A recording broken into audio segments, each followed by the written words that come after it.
Yo, what's up, everybody? It's your boy Denzel Taylor, and this is Kickback Talks. And you know what? If you got your blunt, light that shit up right now. And if you got your drink, hey, I know it's 4 o'clock somewhere, so take a motherfucking shot for me. Here on Kickback Talks, we like to discuss different topics, and I'll give my opinion. But always remember that my point of view is my point of view, in my opinion. You're always entitled to have your own perspective. Even though we bring in different outlooks from different angles, you're always entitled to your own perspective because these opinions are my motherfucking opinion.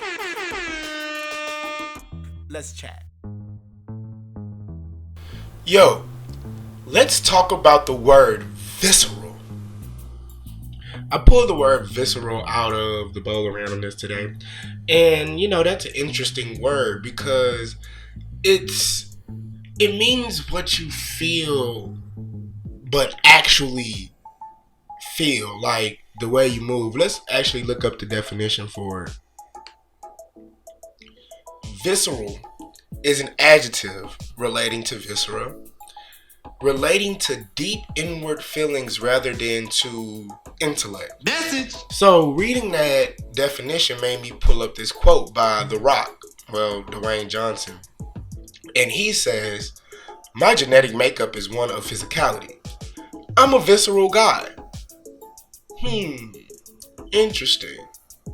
So he's saying that, yeah, I'm built big, but my emotions are inside me, nigga. So then after that, after reading that quote, it made me pull up this poem. And the poem is called Speak by Philip B. Williams. And it goes like this. A storm and so a gift. Its swift approach levels gravels from the road. Offenses flatten in the course of the storm. Worst attempt at language. Thunder's umbrage. A tree torn apart, blown upward through the bedroom window, a boy's window through a pile of shards for the sharpest parts from the blown apart glass. He has a bag that holds found edges, jagged as a stag's horns or smooth as a single pane smashed into smaller panes that he sticks his hands onto to make blood web across his acheless skin flexing like fish gills. Oh, lipped for a scream it cannot make. He wants to feel what his friends have felt, the slant of fear on their faces he could never recreate, his body configured without pain. When his skin's pouncing welts don't rate a whimper from his mouth, he runs outside, arms up for the storm, aluminum baseball bat held out to the sky until lightning with an electric tongue makes its visceral luminescence. The boy's first words for pain is the light's new word for home. Yo, drop some snaps or some claps for that poem, and leave your comments and let me know what you actually think that shit meant. Reading that poem and reading that quote made me pull up an article. And the reason that I'm reading this article is because it's about how difficult it is being black in United States of America. And with this topic being visceral, and we read the definition that it is related to deep inward feelings other than intellect. So it's not about how you can think it out or how intellectual you can be, but it's about what the fuck do you feel like? What makes you think? What makes you move like that? Where are those deep fucking emotions coming from? So after reading this poem, it made me pull up this article. And it's from Fair Observer, and it's called Being Black in America.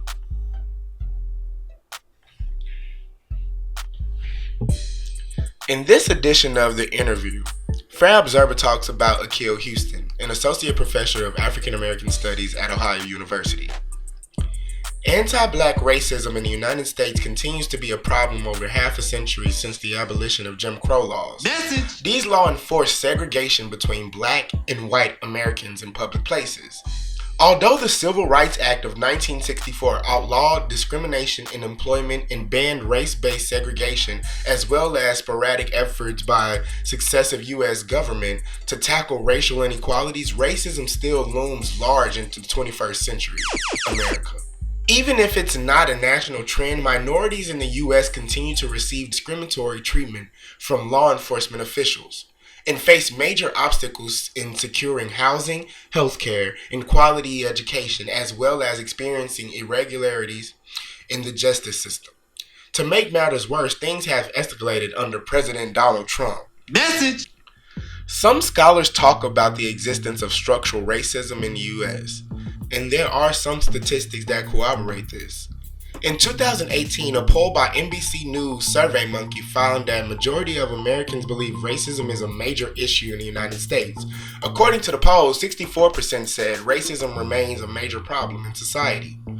This is while 45% of Americans believe race relations are getting worse. In this edition of the interview, Fair Observer talks to Akil Houston, a filmmaker, social critic, and associate professor of cultural and media studies at Ohio University, about racial inequality and politics of race and portrayal of African Americans in media. The transcript has been edited for clarity.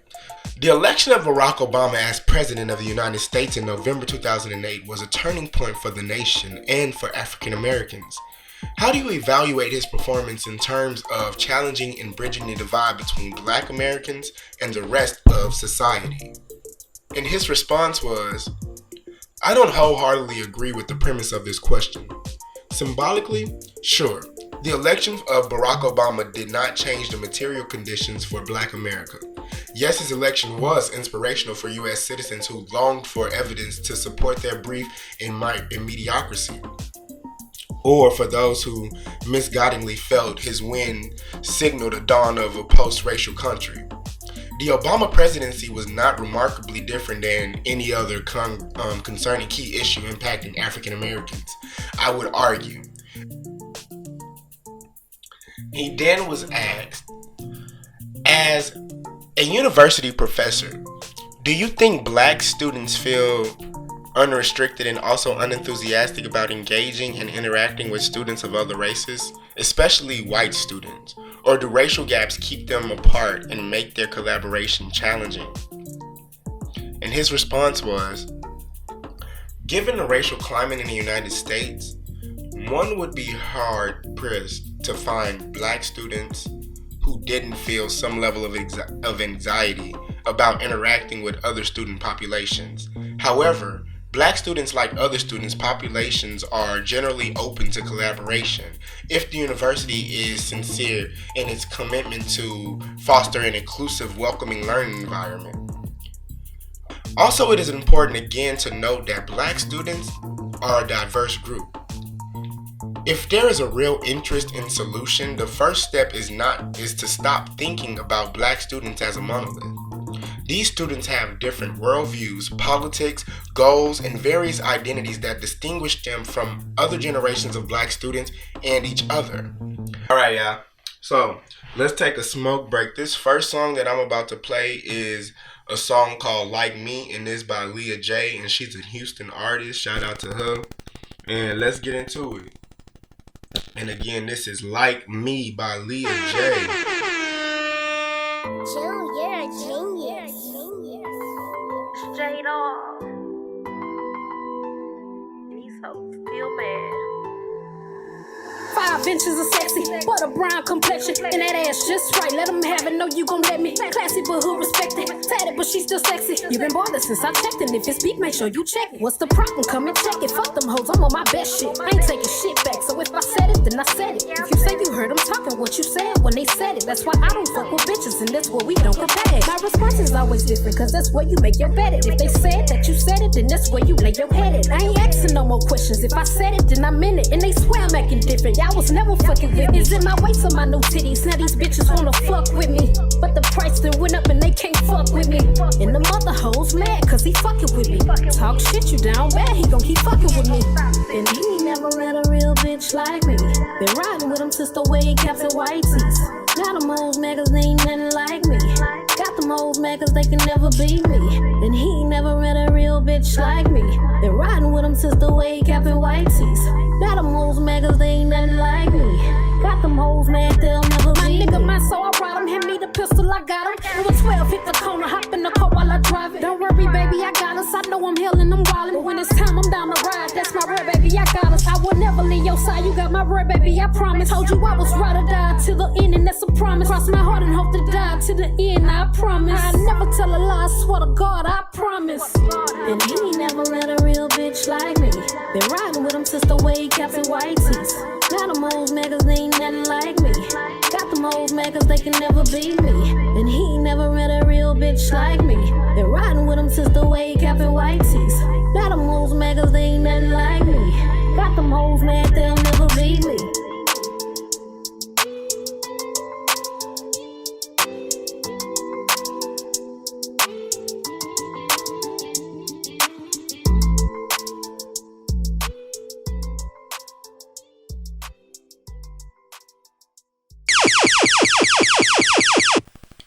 And this next song that we about to get into is called Fuck You by Westside J.U. Fuck you, fuck you, Yeah. fuck you, Fuck you. fuck you, fuck you, fuck You know you are. fuck you. It's a PSA message for you motherfuckers. Can't think of nothing less than fuck you motherfuckers. Going crazy, close homies trying to play me. Old timer said I need Jesus, need God to save me. This my exact mode. Disrespectful, nigga feeling mad rude. Couple niggas owe me money, niggas past due. Couple people push me to the way I act and move. Used to hang out with you niggas, we was past cool. Till I found out you fake, so I walk right past you. Then you act cute, I'ma act a fool. It was days I was starving, couldn't come ask you. Then you ask for something, you know I'ma tell you. And I'm dead ass, few of y'all is dead ass. I was fucking with you niggas off your man pass. All that Brody shit is dog, we ain't brothers, nigga. Wasn't Brody when you was up and I wasn't, nigga. Tell your cousin stop saying that he my cousin, nigga. We ain't talking about money, ain't no discussion, nigga. It was fuck you, then you know it's still fuck you, nigga. Right, I'm taking it, was in it. Bobby Ward, Matt, these niggas singing. These niggas fake. Imitations. Trying to surpass what they see me do, emulating.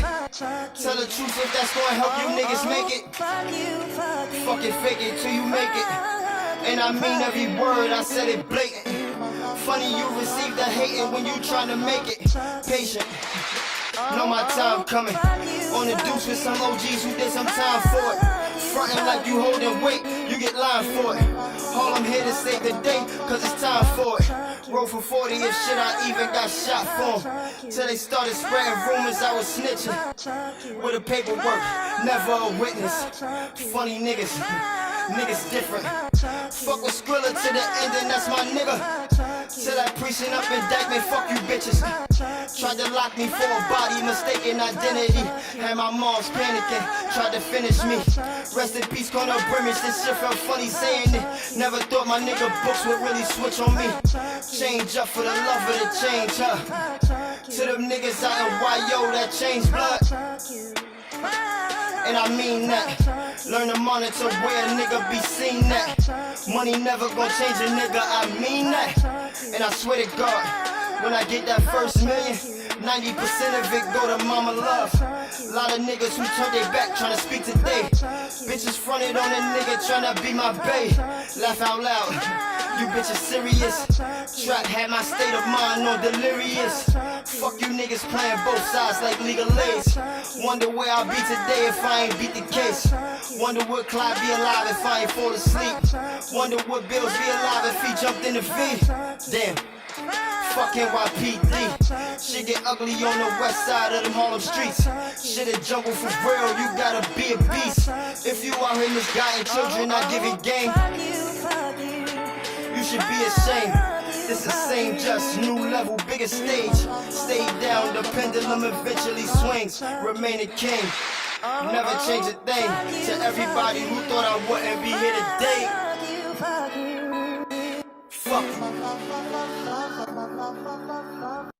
you, fuck you, fuck you, fuck you. And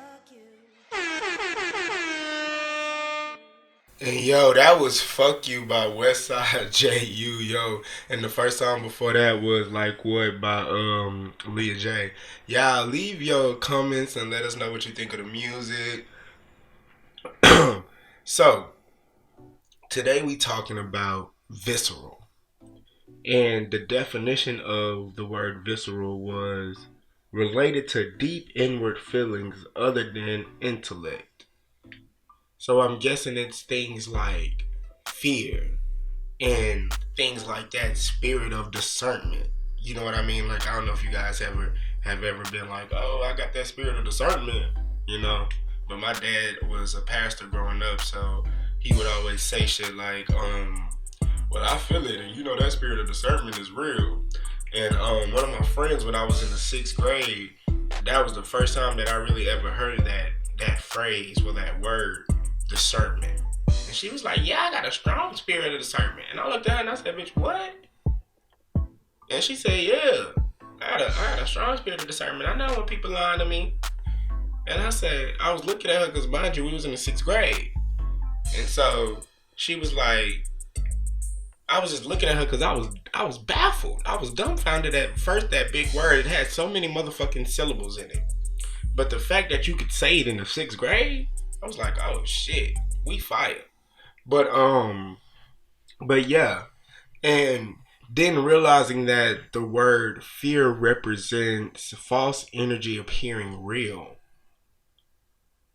What are some of the things that you guys are afraid of or feel about? You know what I mean?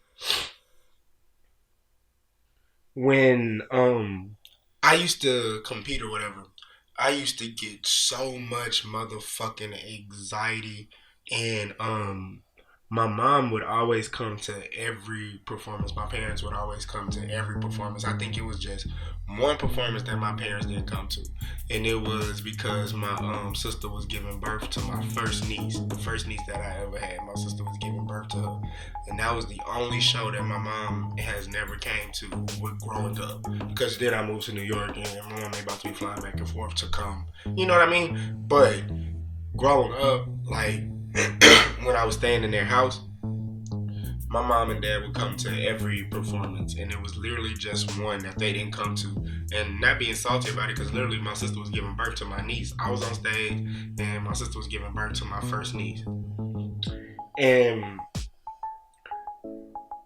my coach at one point told me, he said, yo, D, never do anything in front of your opponents. Like, don't show them what you could do. He say, always focus on yourself. Go in the corner with your pops, y'all stretch. Don't worry about the people in the hallways. Don't worry about the people that are looking at you. Only focus on yourself. Because when they see you holding your leg up, when they see you pointing your feet, when they see you practicing your turns, they gonna know what it is that you can do, and then they gonna try to go harder. Granted, it's a competition, so your objective is to take that person out. But don't let the enemy motherfucking know what you got in your pocket before you start the war. Because then they gonna automatically know what they need to use to win.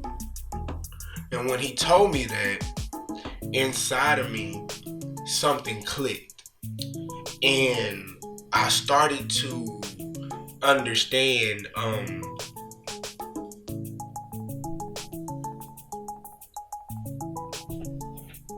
that negative energy that was inside of my head, that fear, that negative energy, it wasn't fear. It was nerves. Now, not saying that I'm not afraid of anything, because we all have things that we are afraid of.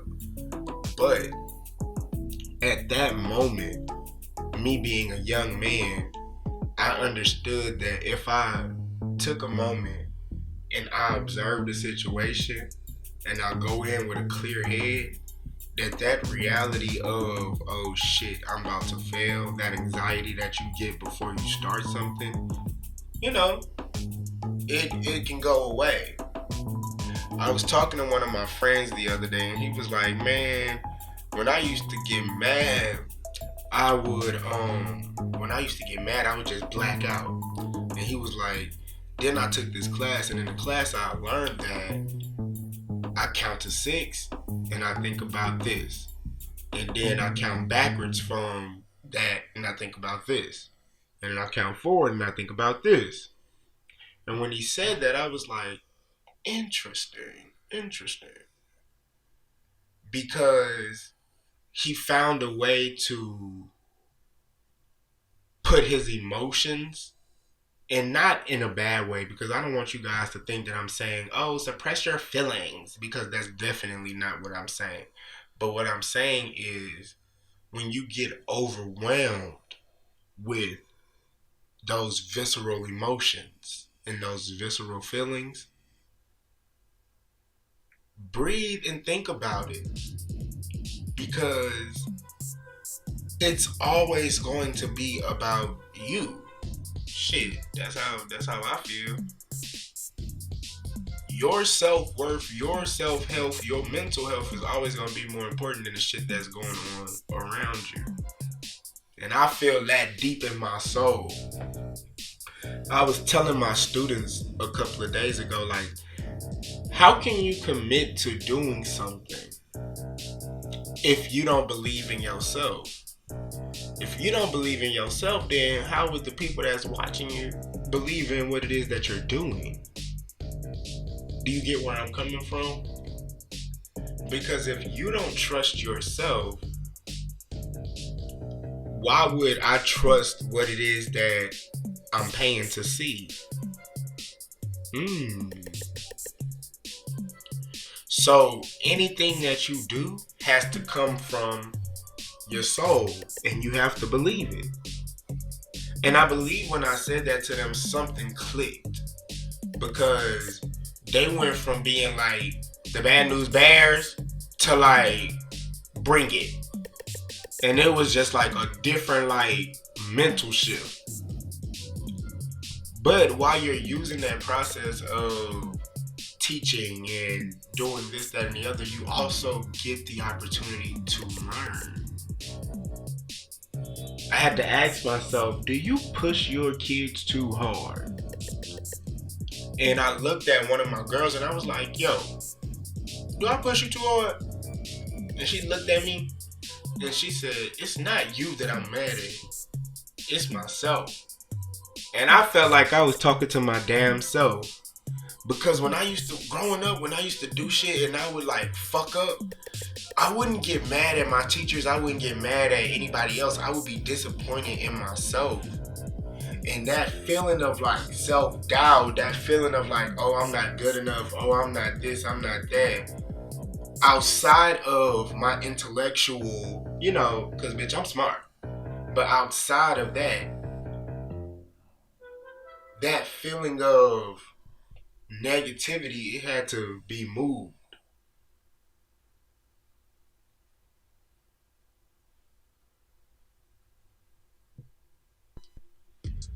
So, learning that when you step into a situation that you're not comfortable with or that you don't understand, don't be afraid of it. Don't be nervous of it. Don't be nervous about it.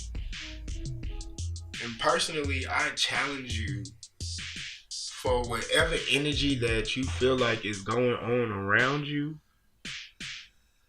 ignore that shit and count to 6 like my boy told me. Because you have all of that time to take it in and understand the situation and know that the reason that you were there is because you was placed there. You wouldn't have been put there if you didn't need to be there. Ooh, I sound like I'm about to preach. But I ain't. Let me light this other blunt. Cause y'all hoes playing. Do you get where I'm coming from? I pulled this motherfucking word visceral out the goddamn bowl today. And the definition of that word was rejected to deep. My bad. And that definition of that word was related to deep inward feelings other than intellect. What the fuck is your intellect? Your intellect is like the shit that you think about, the things that you can add up. You know what I mean? With conclusive answers, with concrete answers and concrete details, with like your intellect. You've heard people say, "Oh, she's an intellectual person." It's your smarts. So removing your sense of thought and your sense of 1 + 1 is 2 and 2 + 2 is 4 and 4 × 4 is 16. Doesn't take money, you know what I mean? So, removing that sense of the math behind the equation, what the fuck do you feel about the equation? Message! And if you're afraid of it, will you ever be able to solve that hoe?